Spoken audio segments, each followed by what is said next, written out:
màggal ci yéen Jolof di fàttaliku juróomi at yi Cheikh Ahmadou Bamba Xaadim Rasool defoon ci dëkk bile amal nañ ko ci gaaw bi fukki fan ak ñeenti weeru janvier 2023 di dëkkub diine dëkkub cosaan boo xam ne nii bu am wàccuwaay la ci taarixu murit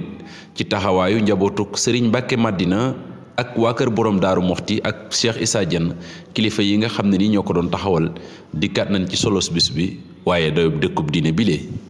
Serigne bi 1895. fii la jóge woon ci Mbàkke Bari wuy ju tubaab bi dellusiwaat nekk fii la jóge waat dem Njaareem ba ni ko suñu borom wàcce waat ngeen jàpp ne maam Maara Mbàkke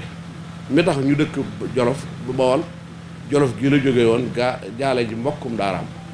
kon day mel ni lépp ci diine ji wala Mbàkke ak si lépp Jolof la. di bis bu dajale woon ay mbokki taalibe yi bàyyeekoo ci goxo yu fasantikoo ci réew mi ngir ñëw nag barkeelu ci bërëb bu tedd bile ci ndaje mi nga xam ne ni nag ñu ngi ko doon amal diggante nguur gi ak kilifa yi ak taalibe yi waa dëkk ba fàttewuñu benn yoon fàttali nguur gi jafe-jafe yi nga xam ne ni ñu ngi koy dund. ci yéen dëkk la boo xam ne bu rëy la bu am importance aussi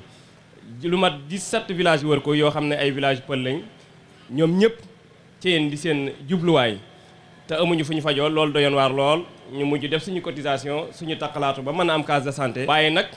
du tee ñi soññewaat ngir ñu gën ñoo jàppalewaat gën a dëgëralaat seen taxawaay ba loolee mën a doon poste de santé ndax moo fi gën a yell waaye yoon wi itam képp ku jàmbat da nga ko jàmbat. ci teewaayu sous-préfet ginnaaw bi mu yëkkatee ay nuyoo yi bàyyeekoo ci président de la république ak mboolem gouvernement bi teg ko ci yoxoy sëriñ bi ñoom kat dégg nañ bu baax a baax mboolem jafe-jafe yi nga xam ne ni ci yéen Jolof ñu ngi koy dund ba ne sax dinañ ci bàyyi xel. rek kaddu nguur gi mooy état mu ngi def ci yéen xel mu ngi def ci yéen xel incha allah li ngeen fi wax yépp dégg nañ ko nekkoon na ci programme ni ko maire waxee bindoon nañ ko